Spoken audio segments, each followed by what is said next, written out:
Hello বন্ধুরা, সঞ্চিতার প্রেমে সবাইকে স্বাগত। আজ আমি ট্যাংরা মাছের তেল ঝাল রেসিপি নিয়ে চলে এসেছি। বাড়িতে অল্প সময়ে কিভাবে ট্যাংরা মাছের তেল ঝাল বানাবেন আপনাদের সঙ্গে আমি আজ শেয়ার করব। ট্যাংরা মাছগুলোকে কেটে পরিষ্কার করে ধুয়ে নিয়েছি। এরপর আমি লবণ, হলুদ, সরষের তেল দিয়ে ট্যাংরা মাছগুলোকে ভালো করে মাখিয়ে নেব। ওই তেল গরম করার পর আমি সব ট্যাংরা মাছগুলোকে দিয়ে হাই ফ্লেমে আমি ভেজে নেব। এরপর আমি একটা ঢাকনা দিয়ে দেব, তেল যাতে না ছিটকিয়ে আসে। আপনারা যদি না ঢাকনা দেন একটু দূরে দাঁড়িয়ে মাছগুলো ভেজে নেবেন। এরপর আমি মাছগুলোকে এপিট ওপিট করে লাল করে ভেজে নিয়ে নেব। এই দেখুন সব মাছগুলোকে ভেজে নিয়েছি। এরপর আমি ওই তেলের মধ্যে কালো জিরে, গোটা লঙ্কা দিয়ে একটু গরম করে নেব। আদা রসুনের পেস্ট করে রাখা 2 চামচ দিয়ে দেব। দিয়ে একটু মশলা করে নিচ্ছি হালকা করে, খুব বেশি ভাজবো না। এই দেখুন মোটামুটি একটা ভেজে নিয়েছি। এরপর পেঁয়াজ পেস্ট করে রাখা দিয়ে দিলাম। দিয়ে আমি পেঁয়াজগুলোকে আদা রসুনের সঙ্গে ভালো করে মিশিয়ে নিচ্ছি।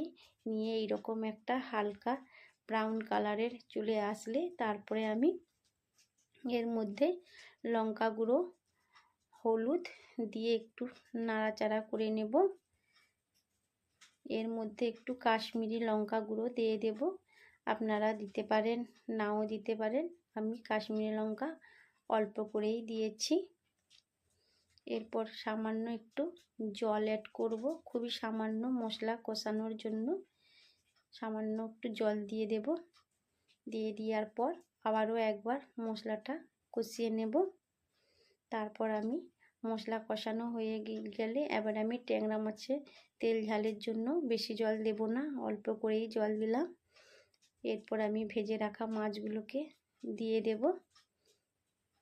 কেটে রাখা লঙ্কাগুলোকে আমি 2-4টা ছড়িয়ে দিচ্ছি। দেওয়ার পর আমি হালকা আঁচে রেখেছি, খুব বেশি আঁচ দেইনি।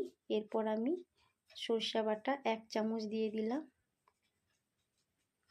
স্বাদ মতন লবণ দিয়ে দেব।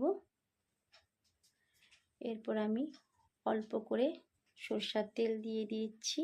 এই দেখুন বন্ধুরা কত সুন্দর ট্যাংরা মাছের তেল ঝাল হয়েছে। আপনারা বাড়িতে একবার ট্রাই করবেন। ভালো থাকবেন, সুস্থ থাকবেন, লাইক করবেন, কমেন্ট করবেন, শেয়ার করবেন।